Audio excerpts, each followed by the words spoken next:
Figure it out. Hello, this is Adam Koralik from Figured Out Productions. The following video is a video of some kind, and I hope you enjoy it. Hey everyone, welcome to the Figure It Out cast for May 2021. I'm your host, Adam Koralik, and as you know, with me, as always, unfortunately, is Rob. And I'll let him talk in a second, but we have a very special episode today because unlike our usual method of recording, you know, I'm in Chicago and he's in Bufu.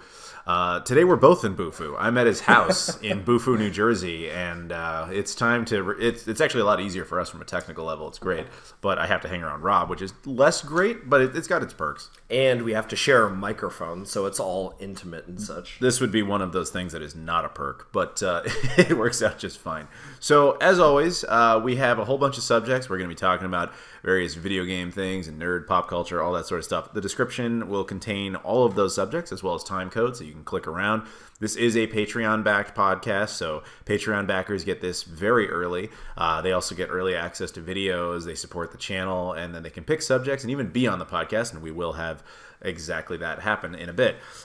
So with that said, I think it's time to go ahead and get started.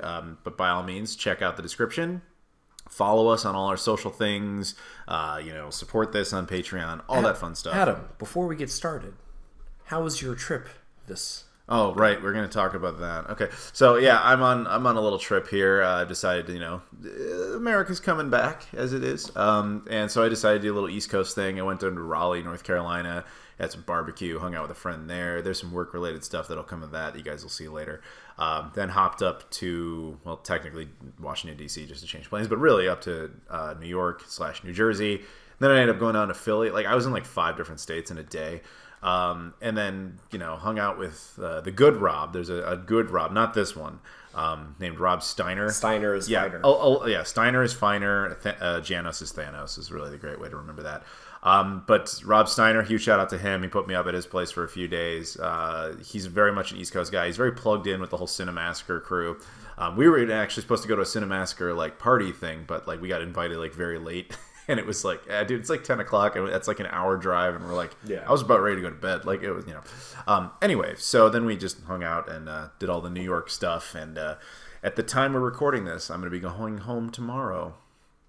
Sad, much sad. But hey, it's good to be back on the road, and all that. But anyway, just one thing I want to say before we get into our first subject here is keep an eye out, because by the time this is released, this will be public everywhere.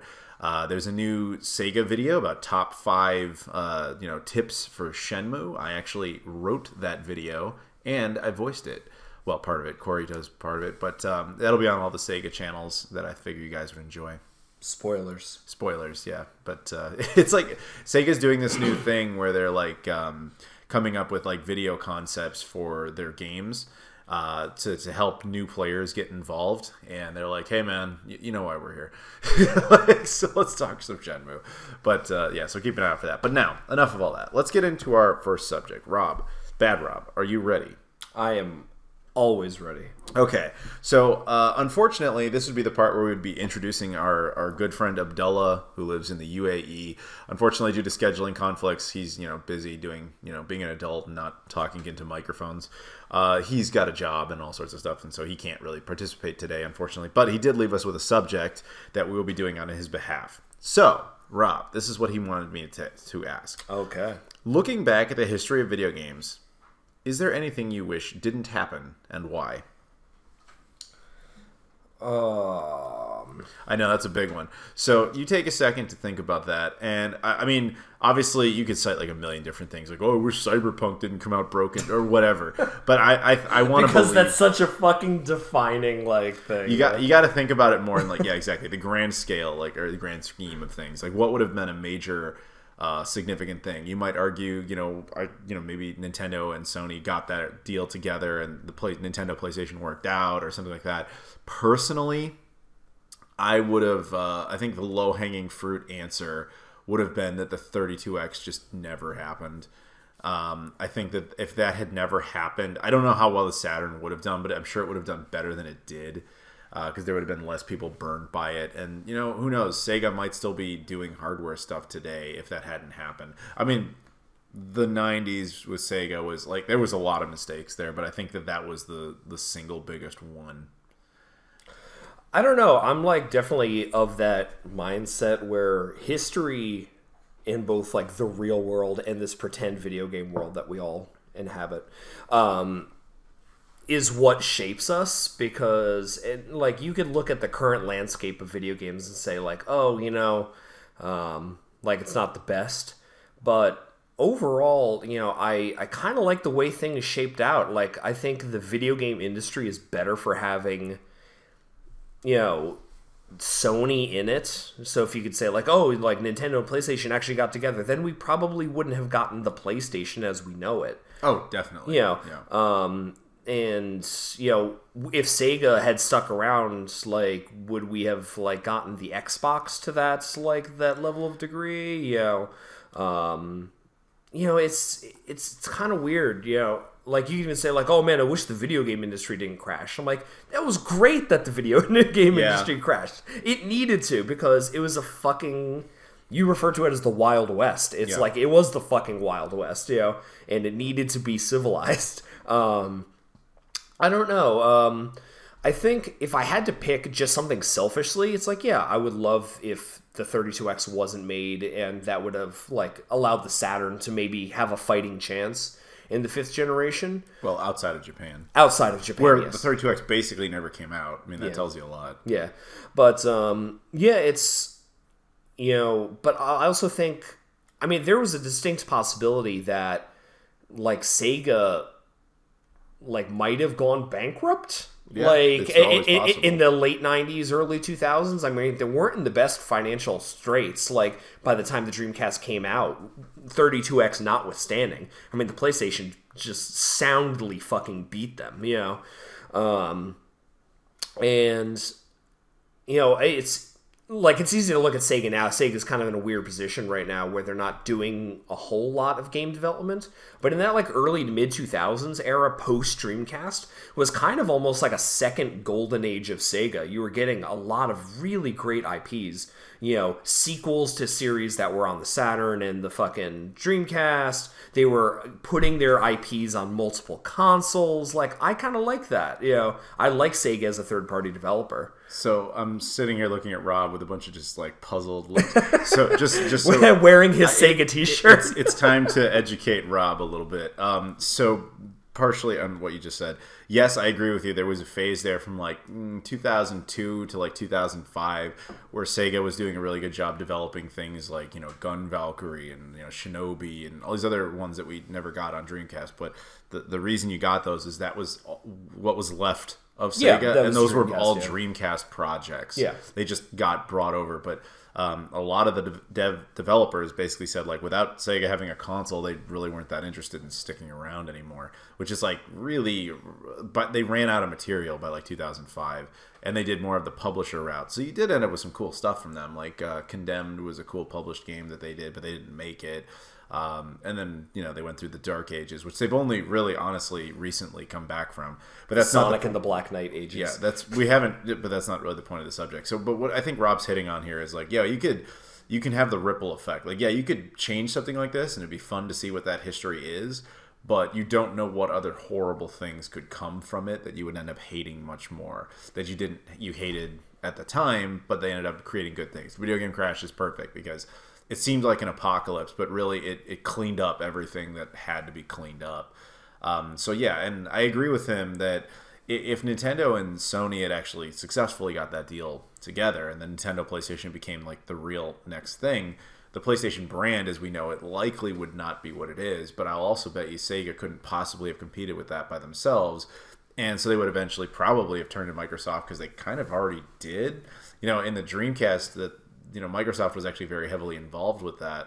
So it wouldn't be that hard to believe that we could have a situation where you have the face of each company, which is like Nintendo and Sega, but really behind them is being backed by Sony and Microsoft. And it's like, it has like this big brother feel to it. And we might actually end up hating that for totally different reasons. It might be like, of course, I don't know this, obviously, but it could be a situation. It's like, oh, I love my Mario games, but Sony's now forcing them to put, like, weird, time DLC and stuff or something.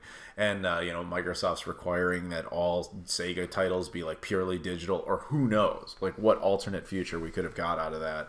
So competition is usually good for the market. But it's hard to say. It's hard to say what would be, like, the one defining thing that would totally have made everything better.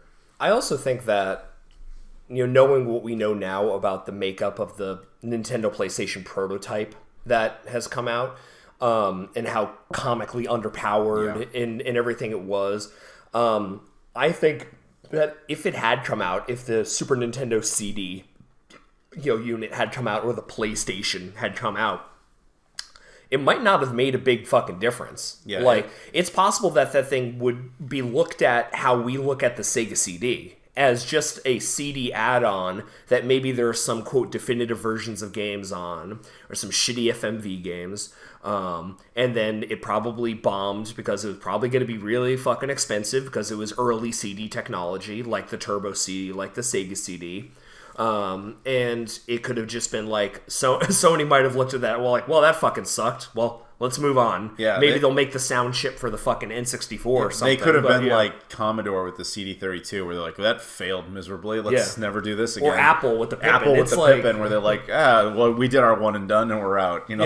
So you might have never had the PlayStation brand. I think that with stuff like this, people like to live in the fantasy that, oh, Nintendo and PlayStation are together, so I get the best of both worlds. But in practice, you usually end up with the worst of all things. So I don't think that really would have been all that great. Now, that's just the example we cited. I think with Sega specifically, then we both seem to gravitate towards the 32X. If the 32X had never existed, I think Sega's credibility as a hardware manufacturer would have been better. I don't know if they could have made Saturn work in North America, but it definitely would have performed better because there wouldn't have been this, like, abandonment of trust that had been caused by that. They also would have had more resources put into the Saturn. They would have had more time to deal with it. They would have been able to produce more units, probably more efficiently. Like, basically, they just spread themselves too thin, and it's possible that the Saturn could have at least had a respectable showing. And I'll tell you this, if the 32X had not come out, and we live in this alternate universe where Sony and Nintendo did actually make it work or whatever, then odds are you probably would have kept, if we had the N64 as the next successor and the Nintendo PlayStation failed, whatever, then developers really would have only had the N64 or the Saturn to work with, and not the PlayStation to come in and be like, hey, I'm easy to develop for and I use discs. You might have had Final Fantasy stuff appear on the Saturn instead. It's possible. It's very possible because all of them were really leaning towards the CD-based format. That's too many things. There's too many decisions there. I also think, speaking of too many things, like, I think in this perfect world that, like, oh, Sega, the Saturn is successful enough that the Dreamcast doesn't fucking destroy Sega as a console manufacturer, and you go into the 7th, 8th, and now 9th generations of consoles with Sega as a console maker.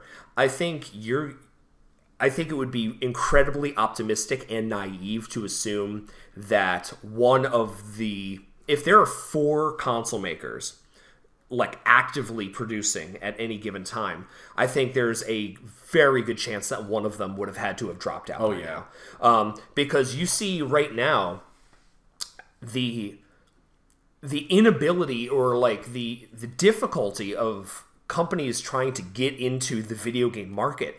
With Apple Arcade can't make inroads. Fucking Google Stadia, these are massive fucking tech companies, cannot make inroads because you're not just competing against Microsoft, Nintendo, and Sony, and maybe Sega. You're also competing against PC gaming, which still has the lion's share of the market, mobile gaming.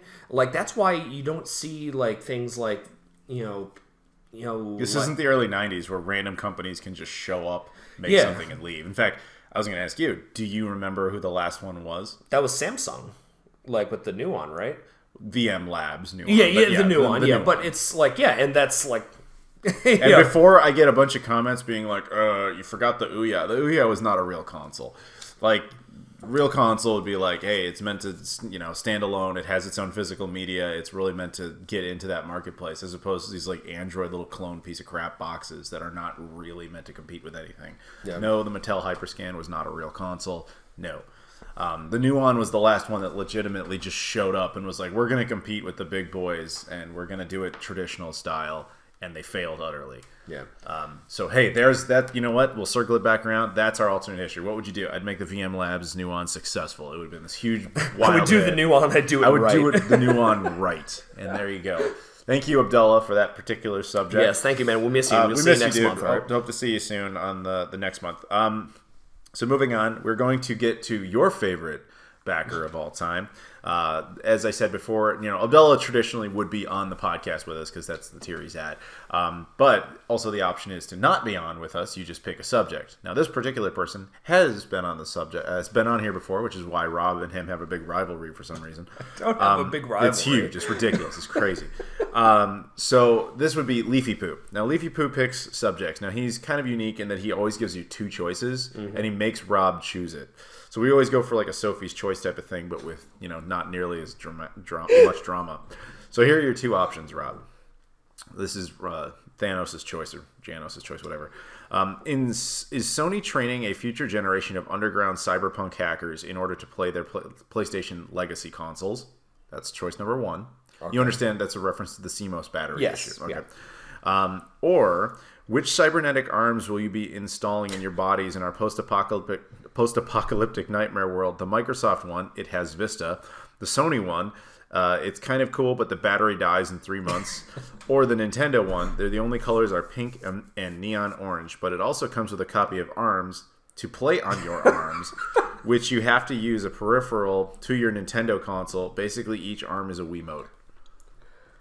Oh my god. This feels like that episode of The Simpsons where it's like, kid, you can win $1,000 or an elephant, and he actually picks the elephant. Yeah, that's what that like. The subject is pretty obvious that you should be going with here. Yeah, it's obviously the arms fucking subject, right? I mean, technically it's your choice. I don't know. It's like this is like a couple months ago we had this a similar dilemma where he's like, talk about GameStop stocks. Or like talk about the Sony Pocket Station. And you picked Pocket Station. Yeah, and it was a great fucking discussion. Yeah. Well, talking about if I would want Wiimote arms is a pretty short one. The answer is no. But technically it's your choice, so do whatever you want. Okay, so I guess, logically we've got to go with the first one. All right, just to answer that second one, though, no, I don't want Wiimote arms. No, I don't want anything running on Vista. And no, I don't want robot CMOS battery bombs from Sony. Are we neglecting the Sega? These were the three choices presented, and we aren't going with those. So the question is, by virtue of the fact of the whole CMOS battery bomb issue, hopefully you guys know what that is, but if you don't, basically... watch your video. Yeah, you can watch my video, but the super short version of this is that Sony has put in a little battery in the PlayStation 3, the PlayStation 4, and the PlayStation 5 that requires that it syncs up to the internet, specifically PSN, to basically verify aspects of the console. If it cannot do that and the battery dies, then the console is, relatively speaking, some measure of junk. The PlayStation 3, if it runs into that issue, it can still play disc-based games, but it can't play any of the digital stuff, even if you paid for it. The PS4 becomes a complete brick. It can't play anything digital or physical. The PlayStation 5 it can't play any digital, but it can play physical. Mostly. There are some issues with that. So that's the basic core issue. And no, you can't just change the battery. In a world where PSN doesn't exist, and then you change the battery, it doesn't matter. You can't sync to anything, so it never works in the first place. It's an ongoing issue that everybody's pressuring Sony to try and fix, and thus far they have not really addressed it. Now, that said, the other solution to this is to hack your console. People have been hacking PS3s for years, so once they're hacked, no big deal. It doesn't have that problem anymore. You can hack a PS4 to do the same thing. And presumably at some point you'll be able to hack a PS5. So the question is, by creating this problem, is Sony simply encouraging everyone to hack all their stuff? I don't think that's the intention. No, but I didn't say it was the intention, but are they accidentally creating that? Like I said at the beginning, like the other subject, like you cause a problem, You could say we can override it and change it. Well, we undo the video game crash, but then all that stuff that was cleaned up after it gets screwed up in the process. This is a bad situation where you might be creating an entire new generation of people who are motivated to get into like software engineering because of how awful this decision was. Yeah. So I think that while hacking is definitely going to be an option, let's say hypothetically Sony does not address this issue, because I think there is a possibility that they do, especially if there's enough pressure. There was obviously enough pressure from the community about the PlayStation stores shutting down on the PS3, the Vita, and the PSP that they reversed course. They're like, you know what? Not on the PSP, though. Not on the PSP, but like, who gives a shit, honestly? There's like barely anything on it. And you can play it on the Vita, so whatever. That is a horrible argument, but I'm not even going to address it because we'd be on that for 20 minutes. Yeah, anyway, I'm simplifying it. Anyway, but anyway, they reverse course because of consumer pressure. So if we continue to do such, like, it could be as easy as just a simple firmware. Like, you know what? Okay, nuke the battery and just like have it be able to work without being able to connect to a server. Yeah, that would be the easy thing. But if we're talking hypothetically, you have to remove that possibility because we're talking about the hacking aspect. So I think that hacking is going to be a result of that, but I don't think it's going to be as widespread as a lot of us are making it out to be. Like, time heals all wounds to some degree, and people also move on from obsolete technology. Like, as sacrilegious as that sounds, like, as retro gamers and collectors that we are, like, we're a very small percentage of that. Like, I can't tell you how many fucking, like, you know, comments I would read on videos, like, about the CMOS battery issue or the fucking, the store closing down. That'd be like, oh, whatever, I don't give a shit, I'm just gonna play PS5, you know. And then, like, you know, without really even, like, caring about... That's how you sound, though. That's like literally the argument you made about the PSP. So I was not making an argument. I was making his oversimplification. And it's bad one. Bad Rob. This is why you're bad Rob. But Janos the Thanos. So yeah, it's half of all PlayStations. I think that there will be a hacking scene that will arise out of this from people like us that might want to, like, you know, actually use our old video game systems to play our old video games on. Like, Sony might not care about that shit, and some, like, other video gamers, like, that are patrons of Sony's might not care about that. But enough people do that, I think it's going to be a thing. I spoke with the repair tech at Digital Press, the video game store that I work, because I've started getting calls about, like... Is that the one in Clifton, New Jersey? Yes. Oh my god, it's almost like you say that every time. Anyway. Come visit me during live streams. Actually, we went over there and some guy clearly recognized me, but I had the mask on, so he was like, wait.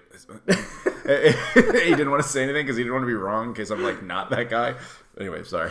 So yeah, I was talking with our repair guy, and he's like, you know, he's getting calls like, can you replace my CMOS battery? And he's like, best case scenario, that thing lasts 10 years. It's like, you're still going to, like, encounter it. So, like, he says, there's going to be, I'm sure, like, video games in New York, if they're still around in 10 years when this shit, like, is becoming a serious issue, a practical issue that's preventing people from actually playing games. I think places like Video Games in New York, I think places like Digital Press will offer, like, modding services that will jailbreak your console and allow you to do it. Or there's going to be tutorials from fucking Spawn Wave or whatever, like, on, you know, on how to... Mr. Mario, Mr. Mario, you know, like, all like, the YouTubers, if YouTube's still around and Except we're not. me, I don't do that. Yeah. I just have other people do it, then I talk about it. Yeah. On how to, like, you know, make your console playable. In the same way that there's, like, tutorials on, like, oh, how to get this game back online in 2021. It's like, there's going to be a support system there for the people that want it.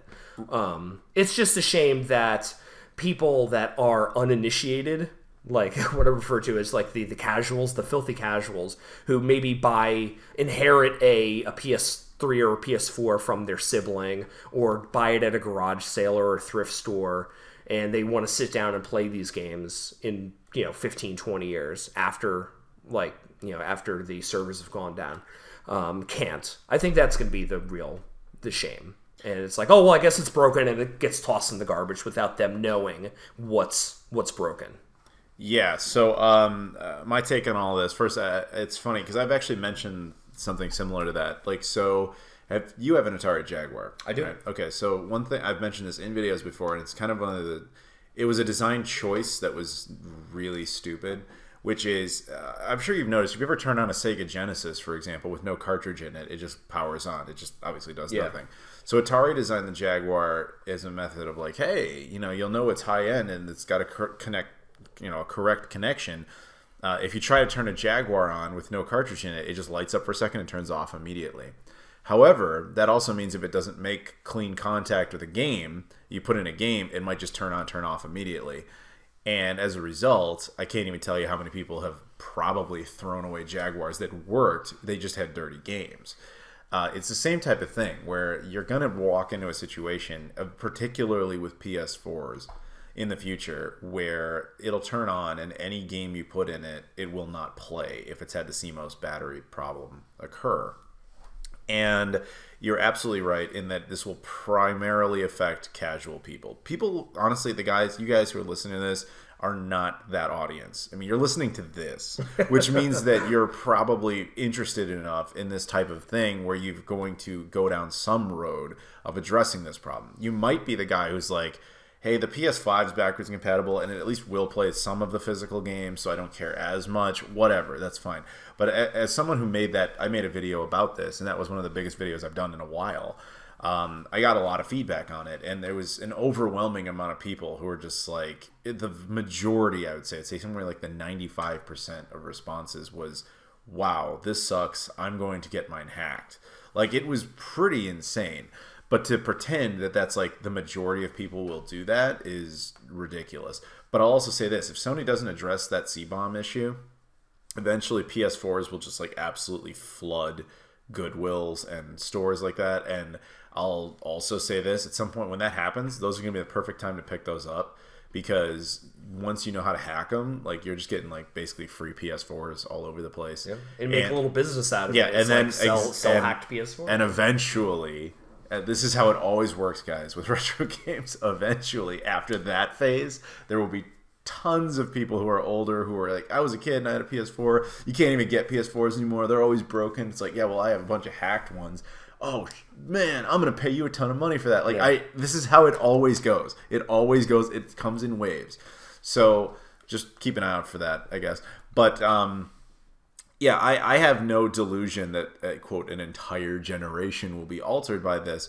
But I do think there are going to be a sufficient number of your Mr. Mario type of people who look into this and go like, this was so awful and wrong of Sony to do that it inspired me to go down the road of trying to future-proof my PS4. Wow, that was fun. I actually enjoyed that, and I feel like, what else can I work on? And there will be some of those people who end up, getting more involved in that industry because of that. Like, it's now like the theme of this episode, but you never really understand the consequences of an action until years later.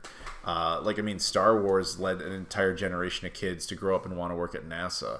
Just stuff like that. So there could be a ton of people who get into engineering and programming and so on and so forth because they wanted to fix this problem for themselves. But will that happen in mass? No, not unless Sony themselves addresses it. And again, as we've said, they haven't done that.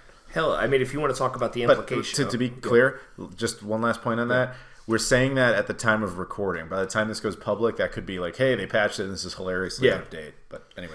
No, but I mean, you want to talk about the implications. You could talk about the implications on an industry level.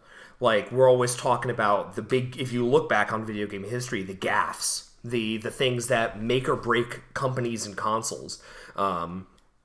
Throughout history, the Sega Saturn versus PlayStation $299, $399 thing. Genesis does what Nintendo don't. Hell, the fucking most recent Saturn is not our future. These things that like these little quotes that we remember. The quotes that we remember. Jim Ryan quote is now. Who would ever want to play this? Yeah, 7 to 8 years ago when the Xbox One and the PS4 were coming out. Xbox shooting themselves in the foot with like the TV, yep, TV like, sports, TV sports, TV like, sports. you know, and like always having to be, and now it's hilarious now because like basically all of the consoles do this, but it's like it has to be online, you can't share games, it's digital only games, DRM bullshit that really sunk the Xbox One before it was even out of the gate, and basically handed the generation to Sony. You could look at this, it's like, who knows, I mean, like the PlayStation loyalists might stick with it, but Xbox is knocking it out of the park in basically everything they're doing right now, on a consumer like level. So they might like inherit some people, like, because you know what doesn't have this fucking CMOS battery issue? Xbox. I got to address that. So yeah, I mean, they do have their own. They have their own separate issue, but actually, I can tell you based again on the feedback I got on the videos and on the tweets and all that stuff. Yeah, there's a lot of people who are like, I'm leaving PlayStation. I've been loyal to them for like 4 generations, and they pull this bullshit. Blah blah blah blah blah. They're pulling a lot of bullshit right now. Yeah, and so they do that, and it pisses a lot of people off. But I mean, I'm gonna tell you though, only a small percentage of the people who say they're leaving PlayStation say, "Hey, I'm going to Xbox." Most of them say, "I'm going to PC."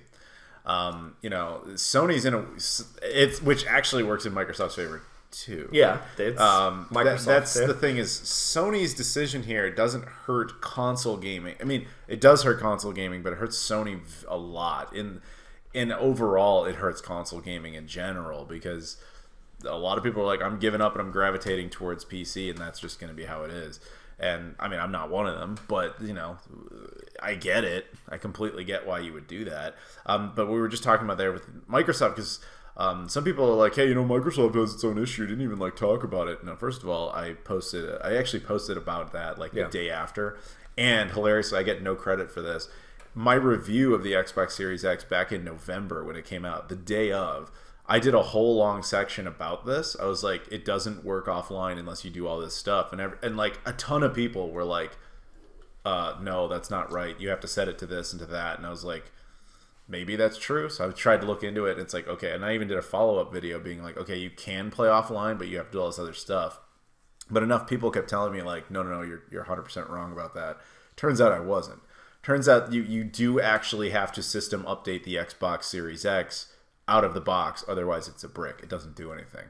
And the only reason I couldn't go back and double check my own work was because once you update it, you can't really unupdate it, which is nice, I guess. Yeah. But in the future, eventually, if you do like factory resets or just new, consoles or whatever you end up doing, that has that same problem. And you have to connect it to the internet at least once. In a future where Xbox Live doesn't exist, eventually the Xbox Series X won't work either.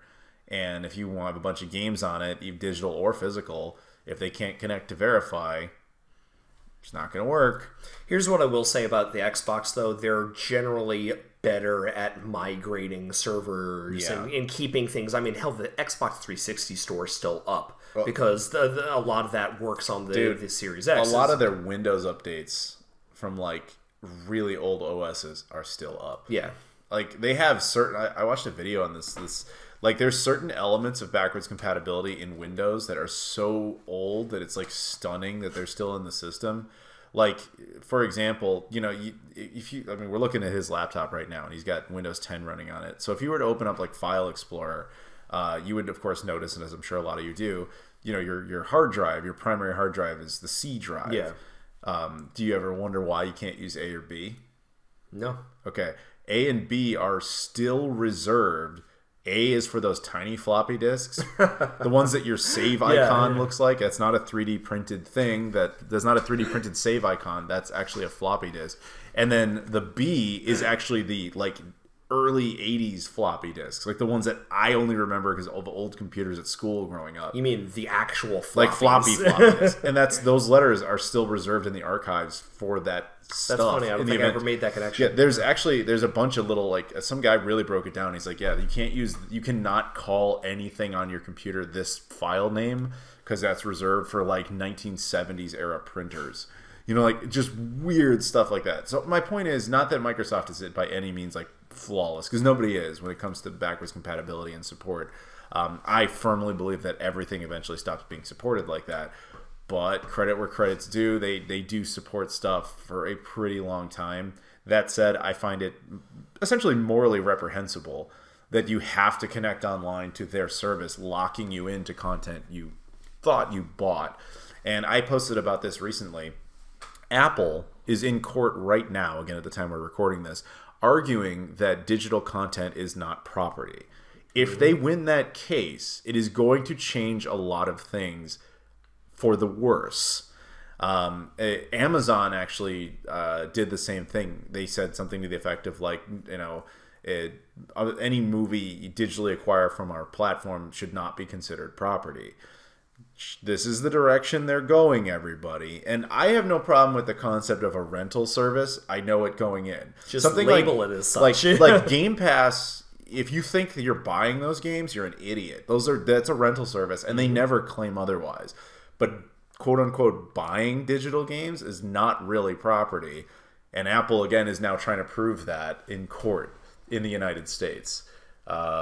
So always beware the digital future, because it's essentially taking your right of ownership away and putting it into the hands of a business designed to keep forcing you to buy things from them.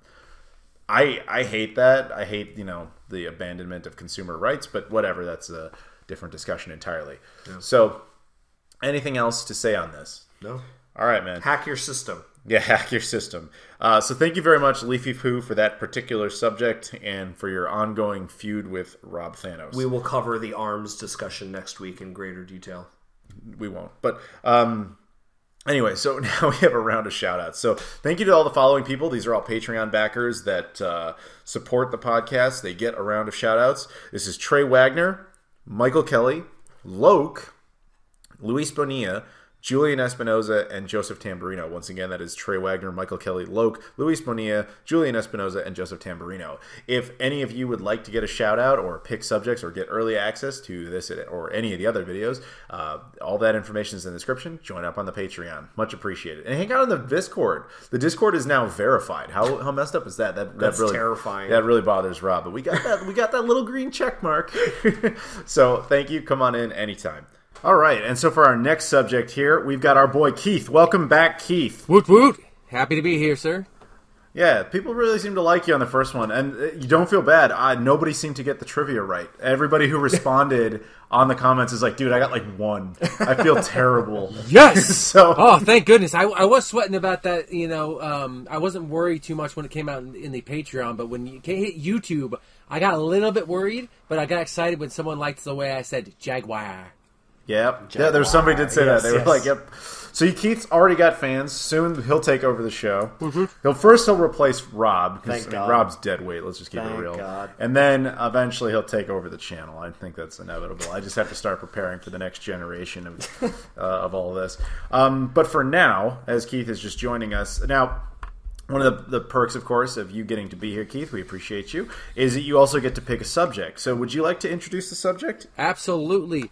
Ladies and gentlemen, boys and girls, I know you know what I'm about to talk about right now. Now, we're about to talk about right now is guilty pleasure games. Now, I would like to know from Rob and from Adam, and of course myself, I'll let you guys know a little bit about my games, are games that make you happy but make others maybe a little bit angry that you like it so much. Something a little bit more on that lines. So I wanted to go on and kind of tell people about a few games that maybe you don't hear much about, but, I love them. So I actually want to start with let's see, Rob here actually, and see what he's got on first actually. So I'm super curious. So I like to consider myself a connoisseur of really, really shitty games. Oh, like, I love the backstory behind like terrible games and why they're terrible, and so I don't know, like my collection, a large part of it is predicated on just ones that are like almost universally despised. Maybe that's why I like Wonder Woman so much. Adam's just face palming. Are you talking about 84? For reference, he's referring to Wonder Woman 84. So I wanted to be very clear as a disclaimer. The message portrayed by Rob Janos does not reflect that of Figure It Out Productions or myself, Adam Koralik, LLC. It is Rob's own independent thoughts. Please target all hate towards him. He liked Wonder Woman 84 for some reason. Anyway, and please leave Keith out of this as well. For Keith also, Keith is not part of that. Keith is Wonder Woman 84 very, very much, and he does not have time to rant on that right now. There you go. But yeah, go this ahead. is why Keith is eyeing, oh my God, there's so much hate right now. Yep. Okay, go ahead. Anyway, proceed, Rob, on your unofficially unsanctioned statement. Anyway, so, yeah, I really, like, bad games are almost more interesting to me than good games, so, like, sometimes it's just guilty pleasure. Like, actually, Adam, you've been, like, kind of, like, going through this with me today, like, this weekend. Adam brought me, like, We'll talk about that. Just don't talk about that yet. I know what you're going to say. Talk about a specific game you own first. Please, just save that. I don't know. So, like, my mind immediately goes to, like, Atari and, like, stuff like that where, it's just... even a game like E.T., which is, like, almost universally maligned. Honestly, for a game that was made in 2 weeks, it's kind of remarkable. And it was actually pretty ambitious gameplay-wise for the Atari 2600 at the time. Like, a three-dimensional world and, like, multiple objectives and kind of things. So it's just like my guilty pleasure games are just like are bad games. I love that garbo. I love that garbage. That just like games that look terrible but somehow are managed to be like on a console that it has no business being on, or games that are just like, oh my God, this is so bad it destroyed an entire industry. Like that. Like that's the stuff that just it makes me like happy just because I'm like. Games nowadays, like we discussed it a little bit last week, like they're kind of samey. Like all first-person shooters kind of feel the same, or all JRPGs, like at least in my eyes, kind of feel the same. I'm not an RPG guy, but like all this stuff can feel a bit samey. So I like the stuff that's weird, like the offbeat stuff that like wouldn't get produced nowadays, and probably for good reason. But I don't know, I still love that. Do you have an actual game title though? It's okay if you don't. He threw one out there.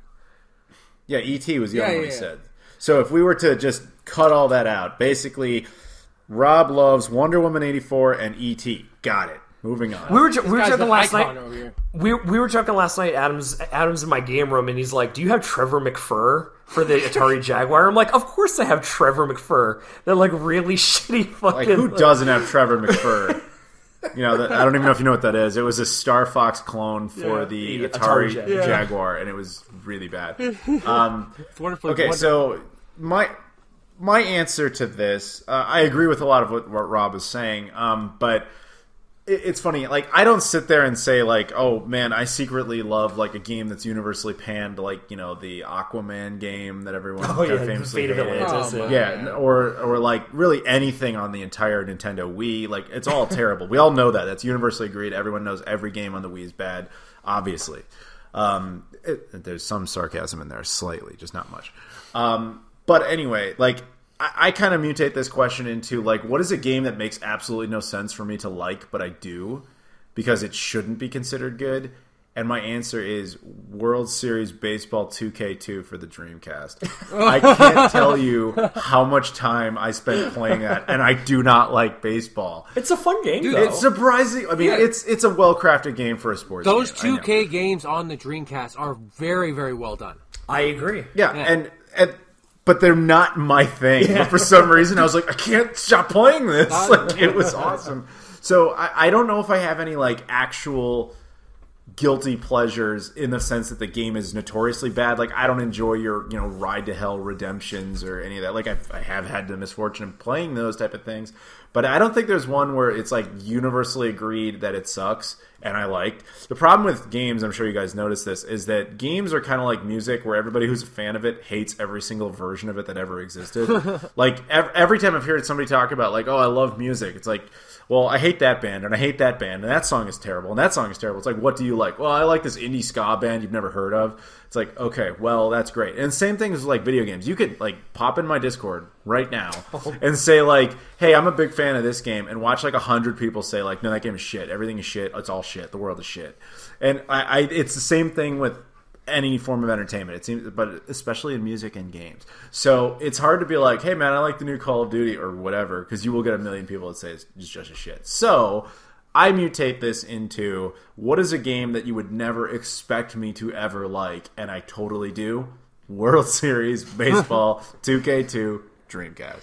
You know what I picture? Just like Adam, like describing, the fandom and like people hating each other is like that scene from The Simpsons where like Willie the groundskeeper's like, it's like, oh, they're mortal enemies, like Scots and the English and Scots and the Welsh and Scots and the French and Scots and Scots. Goddamn Scots! They ruined Scotland, dude. It's kind of how it is at times. Hey, man, it's a very true thing, but I'll definitely say this: when it comes to these type of games. I mean, when it comes to what Adam's particular game here, I'm wondering, does your baseball knowledge extend past that as well? Did you follow the game of baseball past that, or is when everyone asks you about baseball, you're always like, well, I know what like things were like back in 2K then, you know what I'm saying? He trashes my love of baseball. Yeah, we were like out multiple times this week, and he's like, "Oh, I'm checking on the Mets," and I'm like, "What the hell are the Mets?" I mean, I know what they are, but I have to. But like, yeah, I don't really give a crap about baseball. I'm from Chicago. We have 2 baseball teams. I watched the White Sox win whatever it was, Game 4 of 2005 World Series. Yeah, they swept it. Yes, they swept. So I saw the last couple innings. Even when the Cubs, after like 120 years or whatever it was of not winning anything, I watched them win Game 7 of the World Series in like the last inning because I was trapped in a hotel in San Francisco. Yeah. That's the extent of it. I was celebratory, sure, because it's civic pride. But actual baseball, like, yeah, you want to watch a game of baseball? No, I'd rather have AIDS. Like, I don't want to watch that. Like, it's just not. I'd rather have AIDS. I don't want to watch. I just don't want. And to be fair, and the funny thing is, baseball is probably my second favorite because, like, I like basketball, like legit. The NHL and the MLB, like, hit or miss, one or the other. It depends on the day of the week. Next would be, like, golf, and then paint drying, and then way down at the end would be American football. So would you rather attend an American football game or watch Wonder Woman 84? Okay. Wow. Wow. Because if we're talking about my controversial opinions, I'm sure there are lots of people watching this video that like American football. Wow. A few in this podcast, yes. American football, actually. Wow. Like, he just broke me. Like, how long is a football game? It's like 12 hours, right? No, that's baseball. No, but how long is it's just really slow and boring. It's like 6 minutes of actual gameplay and like 10,000 years of game in quotations. Like, how, in all seriousness, how long is it? I don't like football. It's about good, roughly. But you do like Wonder Woman 84. Okay. Actual gameplay runs down to about probably an hour and a half of actual gameplay, and then everything around it. An actual game probably takes about 4 hours. Oh Jesus! Yeah, and that's mainly the actual like commercials. Nerds figured out there's only about 6.5 minutes of actual gameplay. Most of it's like the clock winding down while they're standing there. But that's fine. Yeah. I think if you were like, hey man, you have to attend an NFL game or watch Wonder Woman 84, I probably would choose the consequence for not doing either. Like where they shoot you in the head, or whatever that is. Let's go with that. Excellent. So now you have to actually direct the sequel to Wonder Woman 84, and you don't get any say in the script or creative process. Enjoy. That's a good paycheck. That's fine. Let's do it. No one paid. It's pro bono. It's pro bono. Anyway, but that's beside the point. No. Yeah, somehow we were talking about guilty pleasure games. I don't know. Yeah. Sorry about what about yours, Yeah, dude? I You haven't told us anything about yours. All right, so I got a lot actually in this category. Mainly a lot of my game collection. A lot of people would not consider great games, but I love them mainly because I tie a lot of my games, especially older games, to nostalgia and things that I loved from my past. So a lot of games that I love a lot are licensed games. Because that's what I got when I was a kid. Because my mom went to the video game store and saw, would he like something called Battletoads or would he like Jaws? Well, he's seen Jaws, so I can't help this, but I really do enjoy a lot of those LJN games that are licensed. I knew he was gonna say I really LJN. I like the shit out of them. I love the shit out of Jaws. And Jaws is the best one, honestly. Like on the NES, I think it's the best LJ. But there's a lot of also hidden gems as well. Also, licensed games like RoboCop. I really enjoy RoboCop a lot, which is not LJN. I know it's I think it's Acclaim. I'm not entirely sure, but RoboCop. That sounds right. Because it's not Ocean. Ocean was later on. That's like the Genesis shit. I apologize. But RoboCop to me is amazing, mainly because I believe they got the NES 8-bit sound of that theme music just perfect. And I love that theme music so much from RoboCop. It just it pumps me, man. I love it so much. It's like, I mean, I could listen to that for an hour, and granted, that is the only track on the game. So, what can I say, man? I can play that game all day, just punch away, You don't actually get a gun for most of it, but that's okay. I'll just keep punching away that music all day.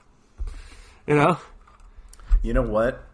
You made me think of something, a game that I really like that I think would universally be panned, and I just did an accidental pun there. Universal Studios Tour for the GameCube. Oh my god, I was thinking about mentioning that. I was thinking about mentioning that because I love theme parks. Worst. That's what I was just like, I'm sitting there thinking about it, and I'm like, some elements of that, like the Back to the Future stuff, is fun. Mm-hmm. Some of it was actually fun, even though it's obviously bad. I mean, honestly, it connects to one of my favorite games, Awesome Possum, because it's about, picking up trash and caring about the environment. Dude, the Universal like throwing back to your GSP days, it's like that's just like Disneyland Adventures on the GameCube. Yeah, it's like less torturous. But... Yeah, less torturous. Dude, have you guys played the Disneyland Connect by any chance? Dude, I did an entire series on it. Yeah. We did 18 episodes mostly for Rob. Mickey Mouse torturing people at the park. And then Stitch rapes them. Oh my god. I forgot how it was a whole thing. Your Mickey Mouse gets. Say what? I forgot how dirty your Mickey Mouse can get. He's awful. Don't ever listen to him. He's an awful bastard. Yeah. But, actually, that game's a bit of a guilty pleasure, too. But that was mostly because I get to watch people suffer when they play it, so... Speaking of which, so Adam's been at my place the past few days, and I've got this modded GameCube with, a bunch of, Yeah, that's what we were going to lead up to there. Yeah, a bunch of games on it that he brought me, and... he's I'm thinking Adam's hanging out for the few days, maybe we'll play some Mario Kart or some F-Zero, some Smash Brothers. Hell, some 2K baseball, something. Ooh. Oh my god! And he's like, no, we're gonna play. I'm gonna make you play just these really weird foreign fucking GameCube games. A lot of Japanese ones. And honestly, there's one really. Then we hit the GOAT. The GOAT. Oh, I'm telling you. Everybody out there, get ready to laugh. Hidden gem time, right? This is hidden gem. I want the prices on this game to skyrocket because it's so much better than it has any right to be. Franklin the Turtle. It's a European, French exclusive on the GameCube. Property?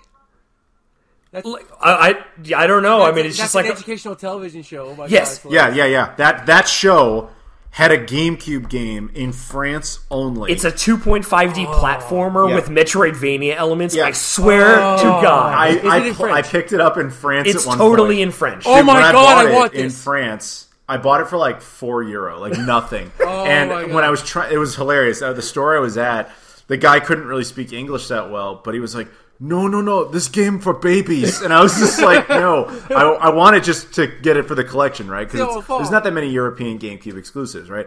I remember getting it back and just trying it out for a second. Like, this is going to be some stupid shit. And I was just like, dude, you're actually I figured it would be some trivia game or whatever for puzzles. Or it's dude, it's a cool platformer. I didn't get that far in it. The graphics are it pretty good. It was actually pretty nice looking. So then I bring it to him so he can try it out. And he's like, this is I need to buy this. How much does this cost? This is totally a hidden gem. It's €100 now. It's if it wasn't literally Franklin the Turtle, you'd probably consider it one of the better GameCube games. It's actually really good. Fuck Atari, fuck Trevor McFur. Franklin the Turtle's birthday surprise. Yes. Is the GOAT. L'anniversaire super. No. Bon anniversaire, Franklin. Oh, you see, he speaks French. That's why I want that game so bad. I was like, oh my god, it's gonna be hilarious. I just want to play that with my cousin so bad. Yeah, it's honestly it's a fun game. Oh my god, c'est enfant. I'm gonna keep an eye out for my Let's Play on Twitch. Like my full run through of Franklin the Turtle, fastest time in the world.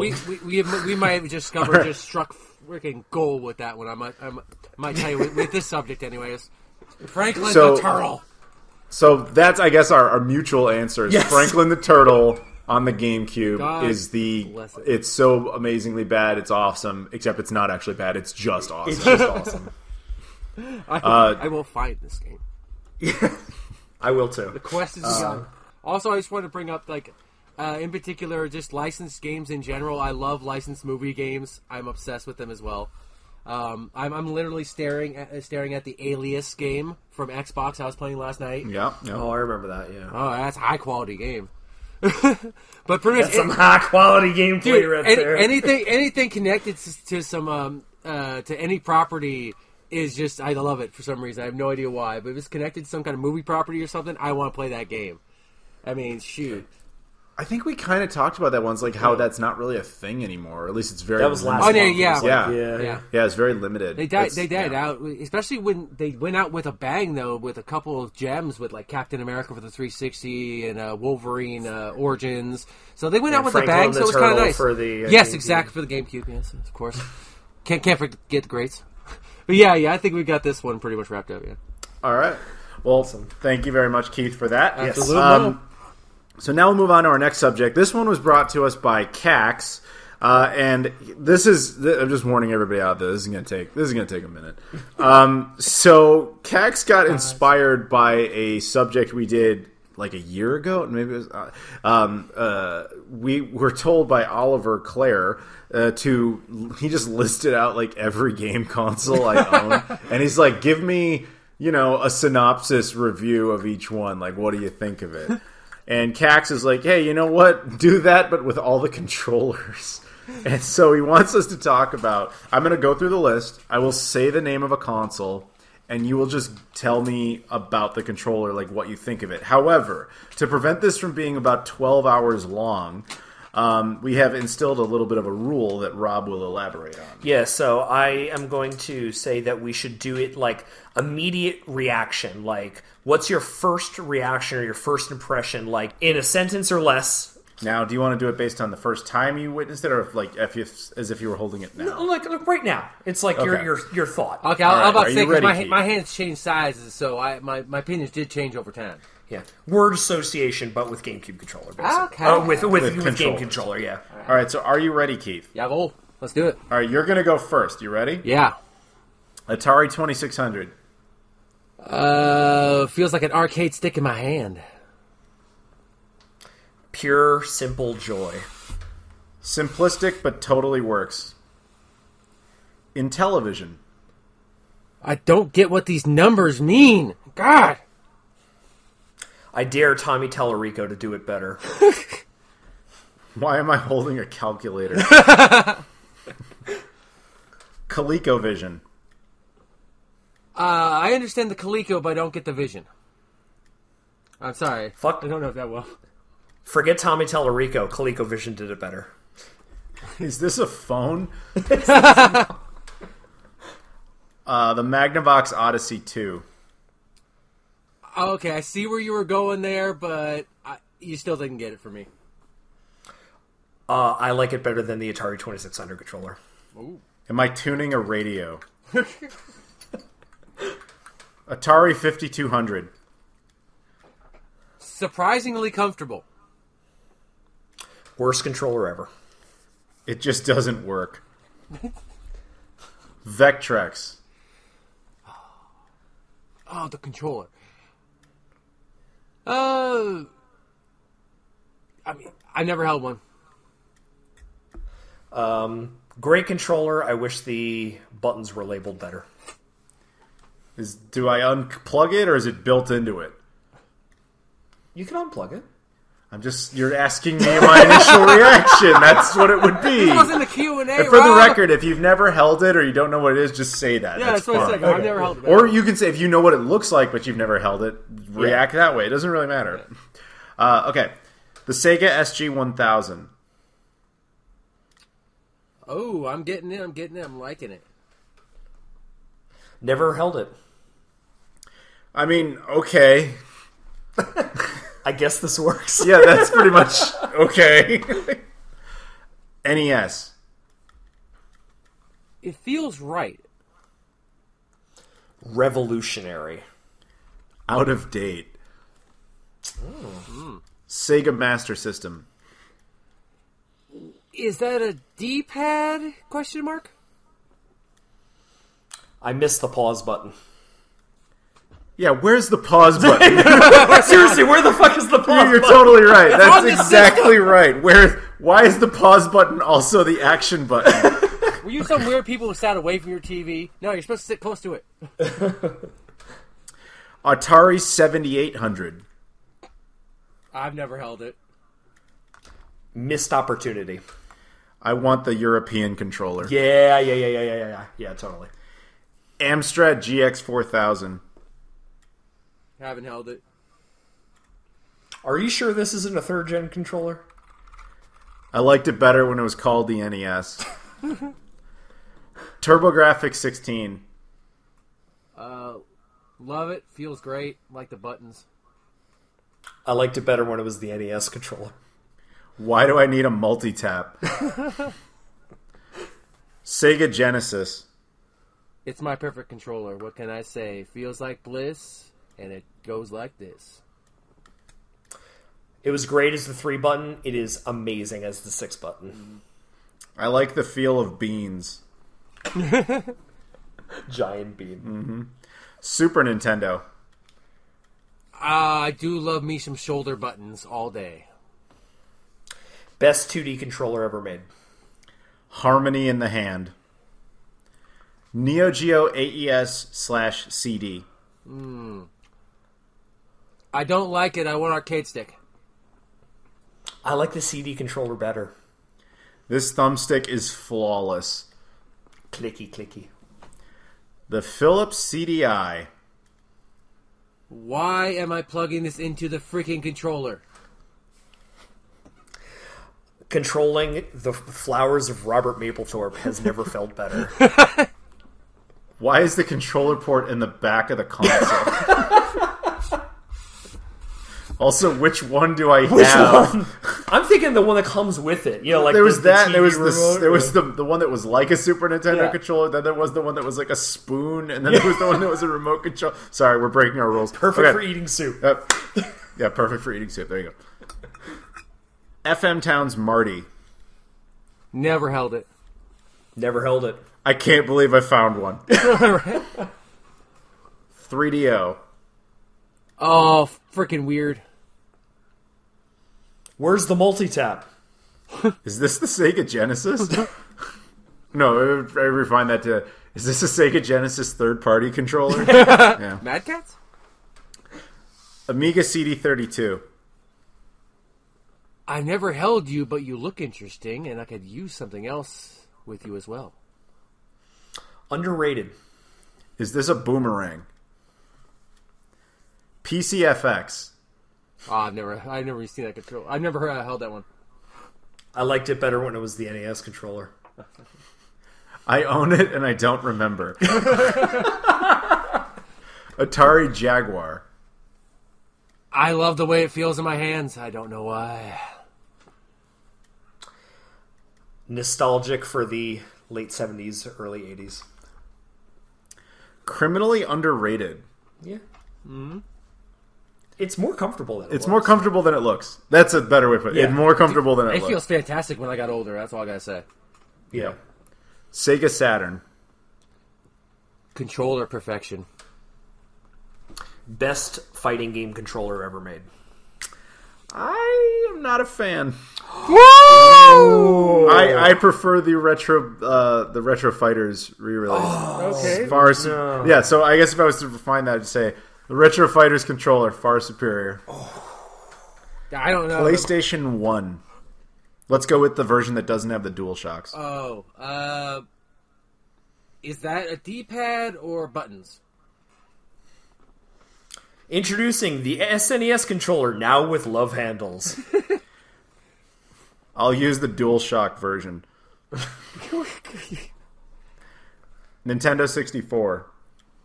Okay, one hand goes here, one hand goes there. What the fudge? Somebody needs to remind Nintendo that we don't have 3 hands. Did I just become the king of Atlantis? Apple Pippin. Looked cool on your channel, but I don't know what it feels like. What the fuck is the confirm button? Why is there a ball in the center? Is there a ball? That's Bandai Pladia. I would say underrated. No, I'm just kidding. I never touched it. I've never held one. This feels like crap. Why does it use AA batteries and infrared? Why is it built into the system? Why is it that none of these controllers have ever been used? Anyway, Casio Loopy. I don't know. No, I never played it. I plead the 5th. God became a plastic and formed himself into my hands. Ah. No, it's actually very generic. That's... Very forgettable. Virtual Boy. I don't mind the controller, but my eyes hurt for some reason. The GameCube controller's prehistoric ancestor. The Super Nintendo controller in the alternate evil Star Trek universe. If it had a beard, that would be perfect. Exactly. Yeah. Dreamcast. I like it. I love it. And I want some more of it. One of my least favorite controllers ever made. Perfect for the games it was made for. Yeah, that's what I mean. Yeah. GameCube. Awkward, but I like it. A controller so amazing, and Nintendo keeps remaking it for every console afterwards. Good, but overrated. Wait, I got one more. The only way to smash your brothers. Sorry. PlayStation 2. Okay. I'm liking the sticks, not liking the shooting. Not liking the, don't like the triggers. Ladies and gentlemen, introducing the Super Nintendo with Love Handles 2.0. Not with sticks. Didn't this come out 5 years ago? Original Xbox. Oh, we talking Duke or S? Duke? We talking Duke? Both. Do both. Okay. Looks like a big boy's walked into town, but his slim cousin does things better. Jared from Subway before and after the child pornography. Oh, not the AIDS? Okay. I guess Microsoft thought we were all gorillas, and then they realized the Japanese were people. The Nuon. Never played it. That thing has a fucking controller? I don't enjoy remote controls. The Wii. And actually, just for the record on this, he put Wii LOL.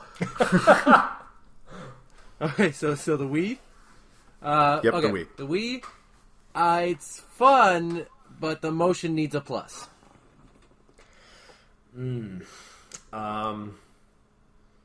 Borderline unusable. Are these recyclable, or do I have to take them to like a special place? The Xbox 360.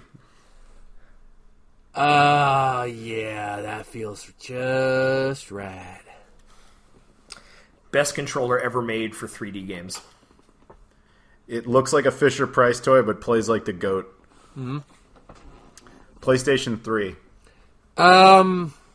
Cool. They gave me a PlayStation 2 wireless controller. Okay. Ladies and gentlemen, introducing the Super Nintendo controller, now with Love Handles 3.0. And 6-axis. No, seriously, this came out in 97, right? Mattel Hyperscan. Oh my god. I don't know what that controller feels like when it looks like plastic shit. When you try to make a Virtual Boy controller but fuck it up. Rob stole mine. The Wii U. Gamepad or Pro? Let's go gamepad. I was thinking gamepad. Okay, watching Netflix on the toilet is kind of fun. More comfortable than you think it is. This has no right to be this good. True. Nintendo Switch. Pick whichever you prefer. Switch Pro controller. Nintendo copied all the right things from everybody and perfected it. Joy-Cons. Did Nintendo suddenly forget how to make a fucking D-pad? Joy-Cons give me arthritis. The dog face controller. Why am I playing on a dog's face? Pro controller. It was Nintendo Germany that made this. Xbox One. Xbox 360 with a little addition. Don't mess with perfection. Why did you mess with perfection 4 times?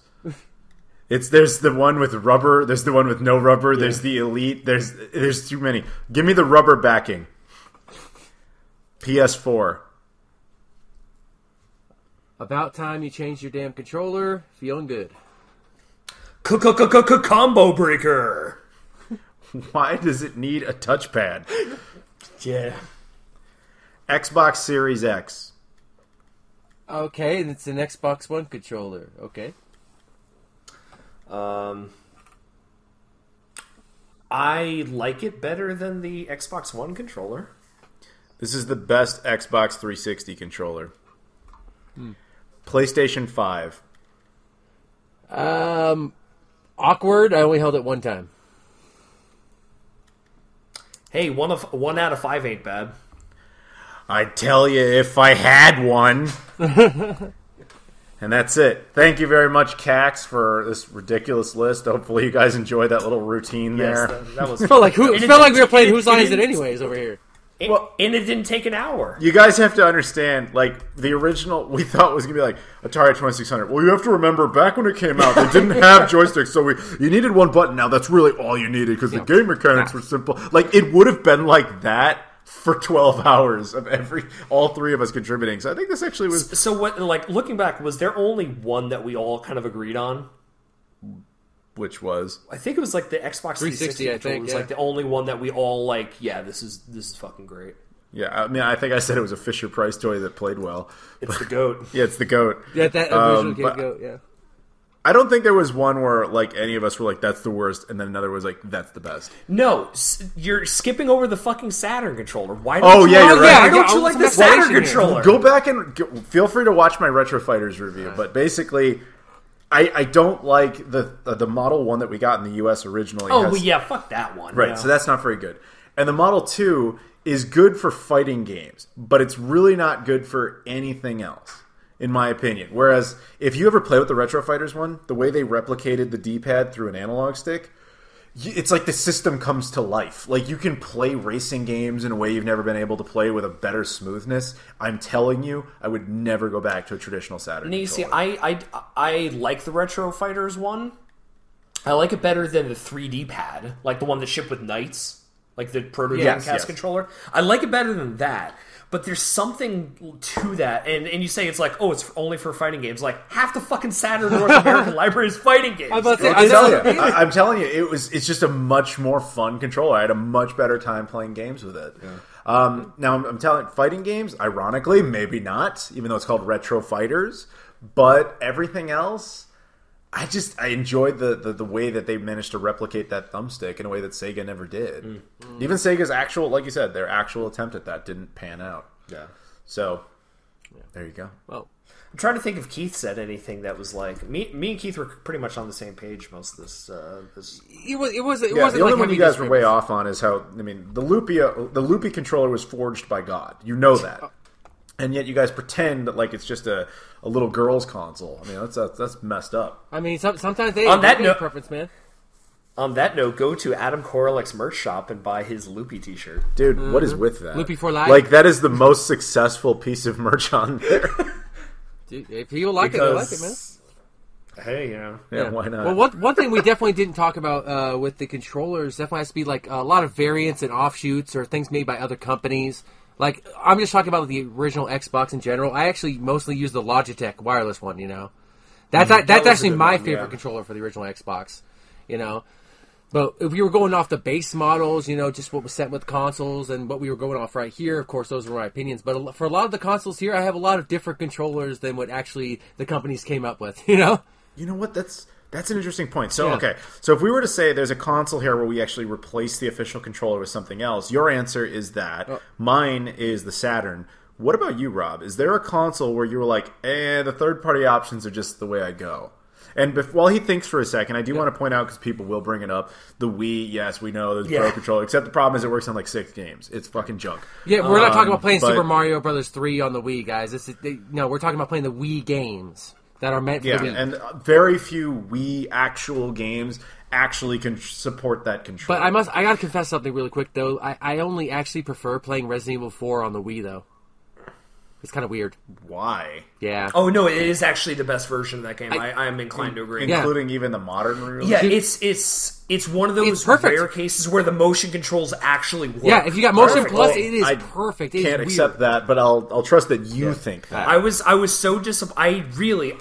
I'm like you. I despise motion controls. Yeah. But it's one of those cases where when the Switch port came out, sure, I was like, oh my god, they missed the fucking opportunity to put the Wii version's of motion controls on my god, that killed the Joy-Cons. I was like, in HD, that would be the best version of that game. But the question remains for you. Oh yeah. So it's recency bias, but the third-party options for the N64 recently with the Retro Fighters. The Retro Fighters one. Yeah. Even, like, I have a Hyperkin, a wireless controller. They're great. You know. I might say the same thing for the Retro Fighters Dreamcast controller. Yeah. Oh, that's a good one. Yeah. It's mostly Retro Fighters. They're, like, the only guys who can really make good controllers. If they released more of them, and if I had more of them, I would probably say 8-bit do for basically everything. Because I like their build quality. Like, I have the 2.5G, 2.4 gigahertz Sega Genesis controller, and oh my god, it's the best Genesis controller I've ever used. So I have an unfair advantage because I'm sitting here looking at the list, but as I'm looking at it, I'm thinking, like, which ones do I actually not use with the original controllers? Atari 2600, honestly, I would play it with a Genesis controller. I usually do, actually. Yeah, so like NES, I use the Retro Fighters controller. Sega Master System, they have a great one. Sega Master System, I would play with the Genesis controller again. 7800, I actually do have the PAL / Australian European controller. The NES controller. Yeah, that one. Yeah. Genesis, I would still use a 3-button. I take that back. I have a 6-button, the Retro Bit one. That one's actually really good. Yeah, I got that one too. It's great. Yeah, Super Nintendo, no, I use that. That's all legit. The CDI, I use that SNES style controller. Saturn, we already talked about. PS1, I use a PS2 controller typically. Yeah. Nothing special there. N64, we talked about Retro Fighters. Do you guys use the Hori at all? The Hori controllers for N64? Yeah, I even did a video on it, but I prefer the Retro Fighters one. I haven't tried that one yet for the N64. Yeah, the Hori one, for the longest time, if I had one, I would have been using that. Mm-hmm. But my biggest problem with it is that the D-pad's unusable. It's like... it's mostly you're looking at mostly for the stick movement and just the button control. But definitely, you got a point with that D-pad. Yeah. But GameCube, no, I know. Xbox, not really. New unplayable. Yeah, the more modern stuff. I mean, the Wii U, I do occasionally use the Pro controller, as opposed to the gamepad. I always use the Pro controller. Typically, I do, unless it's a game that actually requires both or whatever. Yeah, and then that's it. That's the only ones where I kind of swap anything out. So, yeah, did you have a solid answer for a game that one that you always just use a third-party controller with? Yeah, now it's probably the N64. Okay. Yeah. Well, there you go. I will say, since they were not on the list, and I just want to add them because we skipped them, and I love. I went with Cax's list. I love both. So of if them. you add to this, you're violating Cax. Cax will respect it because Maybe. you just haven't done Or videos. he Rob's the doesn't only one who like would you. dare. You haven't done videos on them. Magnavox Odyssey 1. Okay. What do you like think? the Pong ones? No, the Odyssey 1970, one. The When one I gave you. Right. No. Okay, when he said Magnavox Odyssey, that's what he meant. I put Odyssey 2. I wasn't talking about But you've done a video on the Odyssey 2. I know, I forgot about it. So technically they should both be there. So when I said tuning a radio, I was talking about the Magnavox Odyssey 1. Okay. That's my mistake. So that's why I think, got no reaction because I was talking about Magnavox Odyssey 1. Yes, the Odyssey 2, I don't even remember what that controller was like offhand. Because I haven't looked at it. It's an Atari 2600 Yeah, it's like a big with a stiffer Oh, stick. right. Yeah. It's got like that starfish looking Yes. type. Yeah, okay, yeah. Yeah, I remember. Okay, my reaction to that would be like, is this going to get stuck? That's it. Because you have to put it into a very specific position. Keith, have you ever held a Magnavox Odyssey 1 controller? No, like the very first home console controller? No, I have not. Only pictures. It kind of reminds me of like It's a big white a box. tricorder from Star Trek. Yeah. like, Oh, dang. It's got like some knobs and like a button on top. Right, It's- and that's why I said it feels like I'm like tuning a radio because it has like 2 dials on the side, and you use those. And I was like, Oh yeah, I got the picture in my head now of exactly what it looks like. I understand. That would definitely seem like you're tuning some kind of radio at first. Mm-hmm. But back then, like controllers were all innovations. There were no set standard on controllers back then. So There was no standard when that came out. That's the first. first one. Yeah. And then the other one that's you've never done a video on because I don't think you have it is the Fairchild Channel F. no, I don't have it. oh Or the Bally Astro Arcade. Yeah. my buddy has got a Fairchild Channel F and a big old stack. It's kind of Well, what the funny. hell? It's like a one-handed, like, it looks like a lightsaber or some shit. Yeah. Nice. Oh, geez. But yeah, I mean, that's, I'm going off his list, and that's what we got. So, anything else on this? Anybody? I mean, I also tend to really like arcade sticks for old games as well. I like the Genesis for like shoot 'em ups and stuff like that.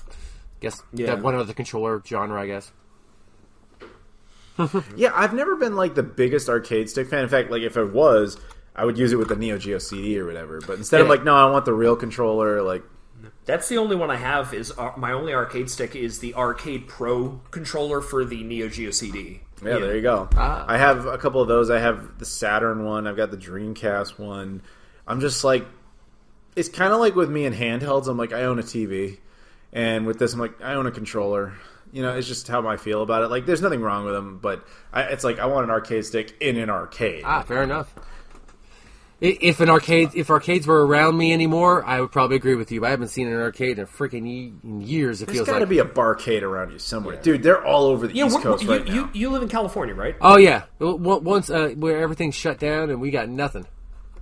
So out here, I've done this little East Coast trip right now. So it's like I started in Raleigh, North Carolina, then I went up to New Jersey, New York, this area, and Pennsylvania. Every leg of this trip, people are taking me to barcades, and I'm just like, I don't drink, and I own enough video games to not have to constantly spend money in an arcade to play them. I don't really enjoy arcades all that much. So it's just kind of like how ridiculously common they seem to be on the East Coast. Oh dang, that's nice, man. I am going to be visiting North Carolina, visit my family eventually, so I can't wait to check those out. Oh, what part? It's gonna be Raleigh because my brother lives in Raleigh. Wow. All right. Talk to me after. I might be able to hook you up with some people if you want people to hang out with. I might need to if I'm with my brother. Well, whatever. Just you hit me up and we'll figure that out. Or All right, not. cool. Or at very least, I could be like, here's some good restaurants. Absolutely. Anyway, I think that about covers That does it. Oh, yeah. So, Cax, thank you very much for that particular subject. And Yes. Keith, thank you for joining us today. Of course. Apologies for Keith and I. We had scheduling conflicts, but we eventually Yeah, got like this 5 together. days He's straight, been a man. hero. Jesus. Yeah, my bad. But Cax, you've been a hero, Keith, by coming around and being like totally available for us. Okay. Yes, always a pleasure. Always happy to help. Okay, and now it's time for our final subject here. This comes from Connor Wright. Now, I like Connor's subjects. He usually gives us these like unintentionally in-depth subjects that we're like, wow, I never thought about it like that before. And then there's other times... Hashtag Full House Platformer. Yeah. And then there's other times where he doesn't respond to my email. So I have You're on notice, Connor. You're on notice, Connor. Unfortunately, Connor did not get back to me when I asked him what his subject was for this month, and I'm sure he'll kick himself for that later. So we had to pick one on his behalf. So this is for you, Connor, right? We decided we would talk a little bit about Falcon and the Winter Soldier, the Disney Plus Marvel MCU thing. But there will be spoilers in this, so if you haven't seen it, then I'm sorry to see you go. But see you next month. Yeah, see you next month. But anyway, so yes, would you like to kick it off? Did you watched most of it? Yes, I think 4 episodes in. There's like 6, right? Yeah. Yeah. I just saw was it John Walker, U.S. agent, the new Captain America. I just saw him behead somebody with a shield. Well, that was like episode 3. Oh, was it? I don't remember. Yeah, you're really okay. So, it's good. I mean, the quality. I mean, at least like the part that I've seen, it's good. Like the quality of the writing and like the cinematography and the effects and everything, it feels big budget in even a way that it was. Yeah, and in a way that even WandaVision wasn't. Like it feels kind of like just looking at it, I'm like, oh, it kind of feels like a movie, but it's a movie that's kind of like sputtering its wheels. And there are parts that I really like. I mean, Baron Zemo's character is awesome. Daniel Bruhl's one of my favorite actors. And seeing his character get like a little bit more stuff to do, as opposed to he was really took a back seat in Civil War to like everything else. That was kind of the point, though. Yeah. I like seeing him come back at all. Yes, I do too. I like the idea of like the MCU kind of bringing back like villains and stuff and personalities from like way back when, and breathing new life into them. I think the performances are really good, but it hasn't grabbed me in the same way that WandaVision did. And granted, as I said, I've got a few more episodes to go through, but I'm curious to hear your take. Right, so I have to do this in a very limited capacity because he's apparently only seen like half the show, and so that makes it difficult. I will say, between this and WandaVision, I think WandaVision was the superior show. This one is exactly what it feels like, which is it's just a link piece that's just kind of like, here's some other stuff that's happening, whatever. With some of they're not even like B grade. Those are like C or D grade. Like Falcon, I'm sorry, is not a good Avenger. Like, he's just a guy. He's kind of milquetoast, yeah. Dude, he's I got nothing against Anthony Mackie. Like, no, he's fantastic. Great. It's not him. It's the character itself, at least the way he's presented in the MCU, is like, hey, I'm a dude who found a jetpack. Yeah. And and they present, that's actually like a plot point, is like, hey, everybody's getting the super soldier serum, like, you didn't take it or you wouldn't take it. And I get that that's like they're trying to convince us that that's like part of his character, but I'm like, no, that's a logistical problem. Like, you're just a dude with a jetpack, and then eventually that jetpack breaks and you're like, well, you're useless. Yeah, I mean, I just don't think he was set up very well in the previous movies. No, it's like his defining characteristics of the Falcon: jetpack and on your left. Yeah. Like, that's that's the MCU version. Yeah, but even then, yes, I know the comics, but like in this, it's like he went straight from like Captain America's sidekick, and granted, like probably the best MCU movie, like Captain America and the Winter Soldier, like, it's my favorite. So he's like, he's good in that, but it's like you don't really see that character build, like and you get a real grasp on his personality, and you get some like backstory in this with like his family, like fishing business and stuff, but it all feels kind of rushed, and I'm like, I don't have that emotional connection to him that I even have to like Bucky, in this show. Yeah. Bucky's the other part of that, or the Winter Soldier. He at least makes sense in this context. He's a big combatant. He's a super soldier. He has the Wakanda arm. Like, he can be part of this fight. But I mean, that's just me that's like nitpicking about like the basic premise of like having them be the potential next Captain America.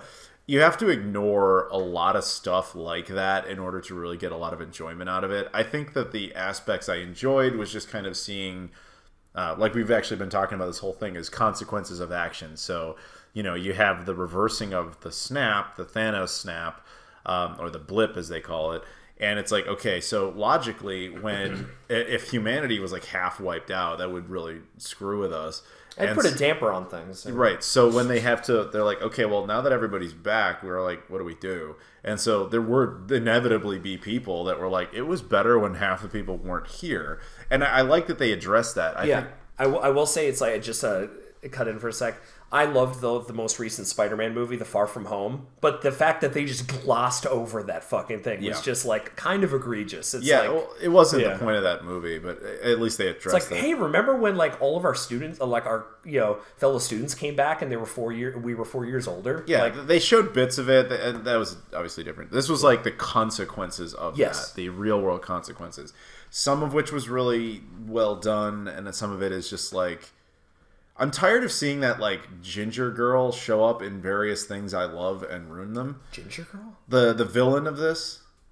Oh yeah. She showed up in Star Wars, and she's supposed to be the same basic character. Like, we're a rebel raider group, and like I remember the way they shot that in Solo, and she takes off her mask, and we look at her like we're supposed to recognize her, and it's like, okay, like she keeps showing up and stuff and wrecking it. I've got nothing against the actress. It's just like her characters are always exactly that character who's just like, I'm here to ruin stuff that made sense, and I don't like it.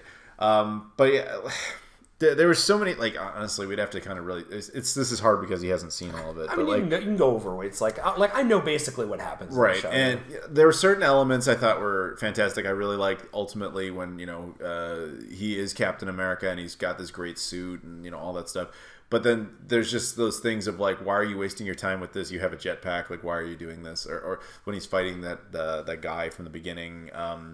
But I actually, one moment I really liked, and it triggered something in me. There's a moment towards the end of the show where there's this like armored truck that's about to fall over, and it starts to fall. And as I was watching it for the first time, I started humming the Superman theme. I started going dun dun dun dun dun dun dun dun dun dun dun dun dun dun, like, because I was just this is what I was envisioning. And then out of nowhere, that happened.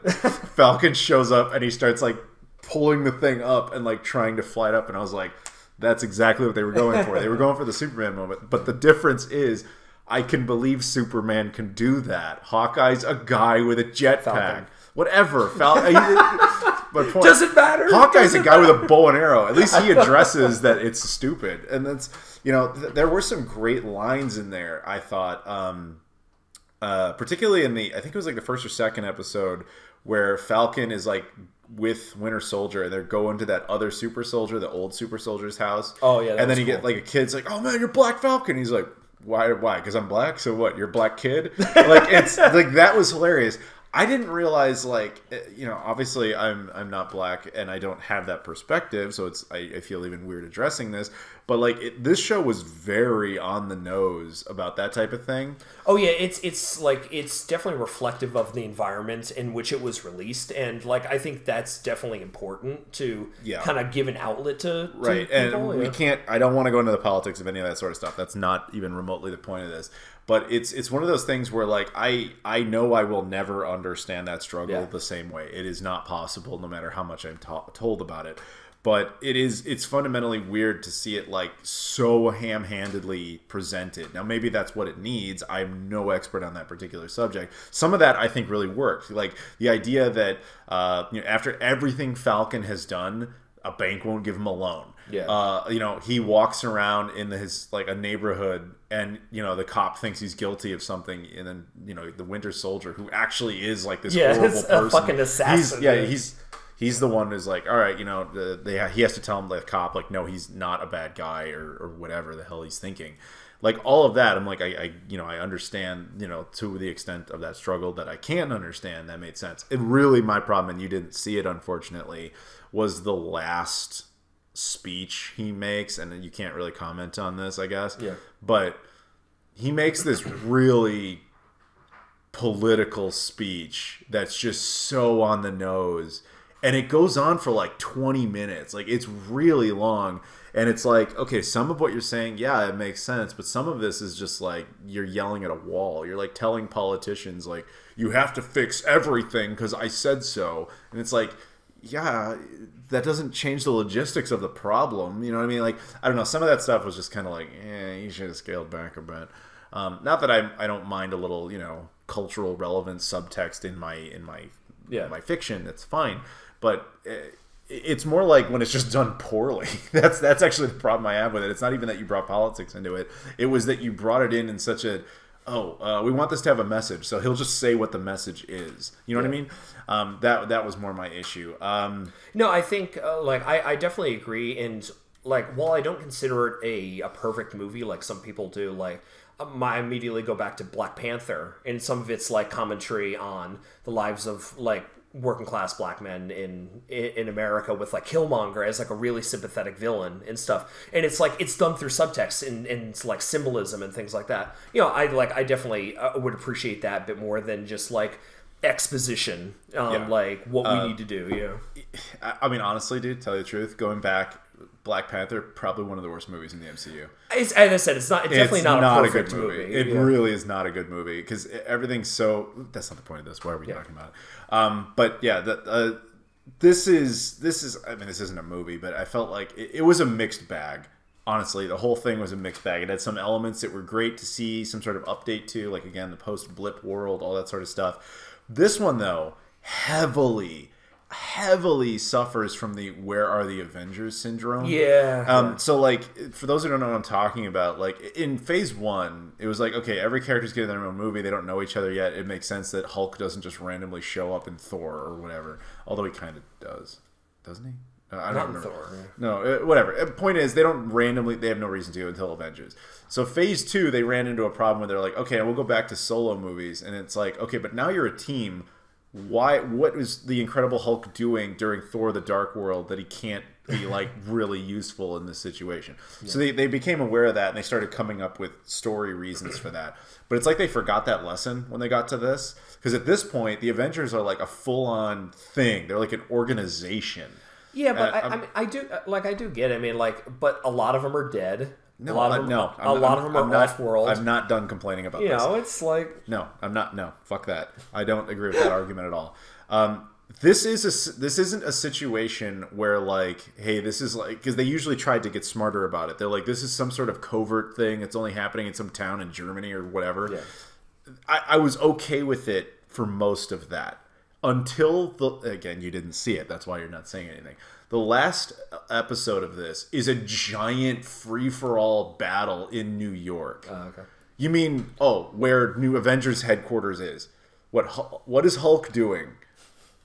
Are you shitting me? I know, again, you didn't see it. Where's neighborhood-friendly Where is Spider-Man? Yeah. He lives down the street, and he has nothing to do with this. Hell, where's Daredevil and Jessica Jones? Yeah, well, that's a little different situation. But that was really the new Captain America, aka Falcon, is the least qualified guy to be doing this. I mean, if you remember Ant-Man, the Ant-Man movie, he was the guy they kept on guard duty. That was the extent of his abilities. He's not the dude you say all right, you have to be responsible for saving all of the biggest city in the United States.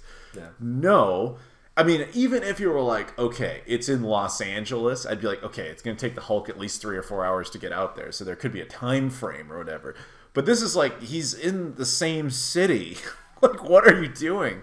So I that actually really pissed me off, because that was just yeah, we know the other movies and stuff exist, but we're going to ignore a lesson that they already learned. I hate stuff like that. That's the problem with a shared universe, though, is you do run into those type of issues. But overall, I mean, as much as we seem to be complaining about it, I thought it was fine. It's not bad. It's not bad. It just has I'd say actually its worst fault is stuff like that, where it just has these strange continuity issues, or stuff that just straight up doesn't make sense. The Wakandans, when they come in, they're hey, we have jurisdiction over absolutely everything. But I'm wasn't that the whole point of the Sokovia Accords? Is not that? Yeah. It's just you have too many things that contradict other things. And then, what is Wakanda's position right now? Apparently, they're a global superpower that can do whatever they want, and no one can do anything about it. There's just a lot of inconsistency, and that's just it. It's one of those things where logic was sacrificed for entertainment, and I can't get behind stuff like that. It really kind of pisses me off. All I'll say, just in summation, is this is definitely not helping my MCU burnout.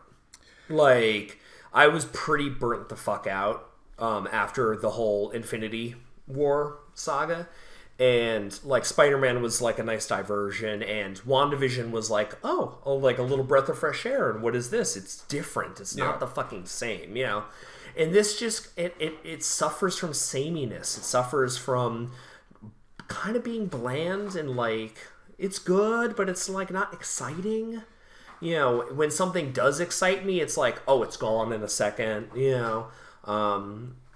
Like, I'm hoping that, like, Loki... You know, the next Disney Plus show, I mean, that has kind of potential to be fun, like a time-traveling, dimension-hopping fucking Loki or whatever. It's like, that could be fun.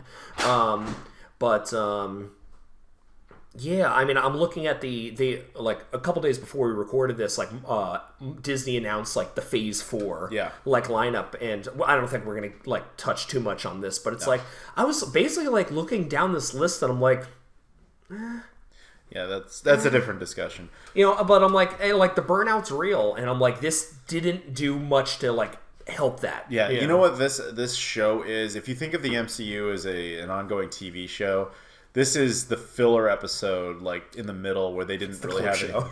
Yeah, the bottle episode. It's not that. It's not the clip show. Fortunately, we don't have that. But, like, this is in the middle of Star Trek where you do an episode where Quark dresses up as a woman. Like, you just do it because you have to fill an episode. Profit and lace. That was it. Profit and lace. Whatever.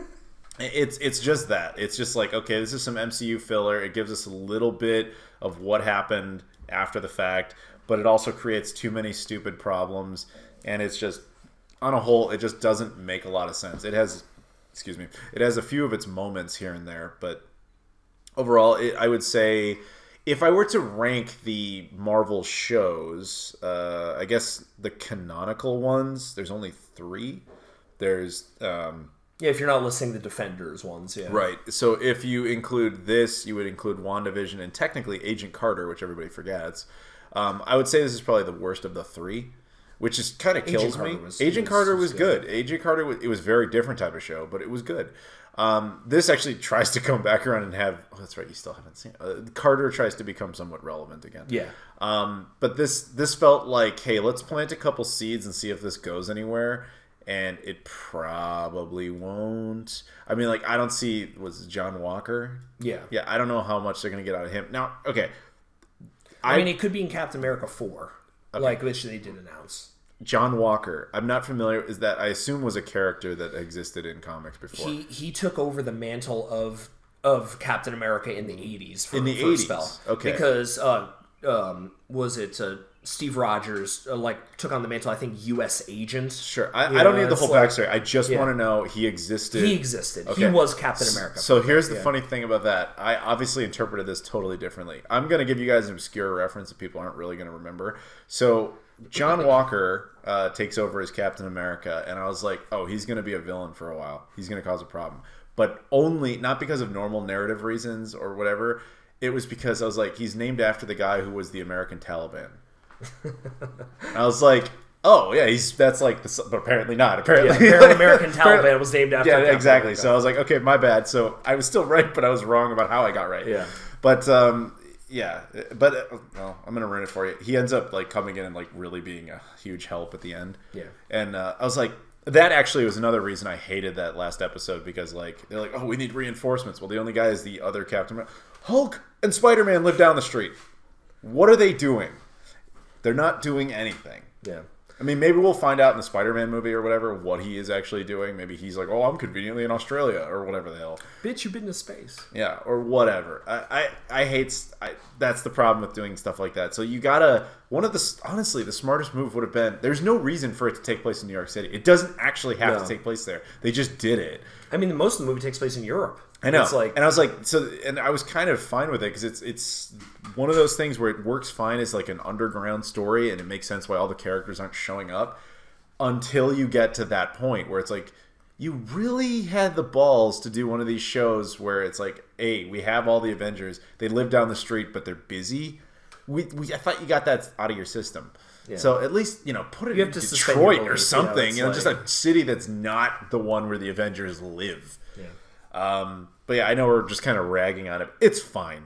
It is fine. Unlike Wonder Woman 84, which is not fine. He said it was fine. This is actually just fine. If I'm going to leave on like a compliment of it, I will just say one of my favorite lines was the I think it was on the first or second episode where like Falcon and Winter Soldier, they're like bickering and like, oh, it's always like wizards or fucking robots or that was a good aliens. Bit. That was a good where bit. It's like one of the big three. Yeah, and it's like, well, it's like I don't see Gandalf, and like Anthony Mackie's like, what do you mean? Like, how do you know Gandalf? He's like, yeah, from The Hobbit. Which I read when it was released. Yeah. Like it's like he's like 104. Yeah, it's like, okay, that's funny. It's like little. Yeah, the actual performances. Those guys did a great job bouncing off each other. It was like a buddy cop. Yeah, movie, exactly. I got no issues with stuff like that. The stuff I have issues with is just narrative issues. Yeah. Production wise, performance wise, all that kind of stuff was generally pretty solid. Some of the fight choreography was noticeably bad because you had. Like I'm bringing up the ginger girl again. Like she had a stunt double who knew what she was doing, but every once in a while they needed like her to actually do something, and then it's like you can tell that she's just like, do I just go like this? I put my arm in the air, like. I got nothing against that actress. I just think she keeps getting miscast in like roles that are like the character who's designed to destroy that franchise. And it's just like, stop it. You're going to make her like that actor the redheaded dude in Ghostbusters. You probably know what I'm talking about. But that actor, like he liked playing villains. So anyways, but he said that one of the biggest regrets he did with Ghostbusters is that people thought that he was that character. And he's like, people used to just spit on me because they thought I destroyed the Ghostbusters. And he's like, it was... so I don't want that to happen to this lady for always being, I destroyed Star Wars, I'll destroy Marvel. Yeah. What's next? You know, like... so let's not have Tune in next week to see what beloved pop culture things. Now they're bringing her back. She's gonna have her own Star Trek series, and it's she's gonna run that further into the ground. But that's another discussion. I'm just kidding about that. But okay. Anyway, anything else on this? No. All right. Well, then, thank you, Connor, for that subject. Even though you totally didn't pick it on purpose.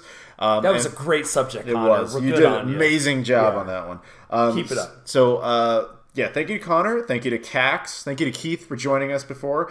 Thank you to Leafy Poo, of course, Rob's biggest enemy in the world. Thank you to Abdullah, unfortunately, again, who couldn't make it, but he did hook us up. And then shout-outs again to Trey Wagner, Michael Kelly, Loke, Luis Bonilla, Julian Espinoza, and Joseph Tamburino. And thank you guys for listening. Please like, comment, subscribe, follow us on all the social media stuff in the description, and we'll see you all later. Peace.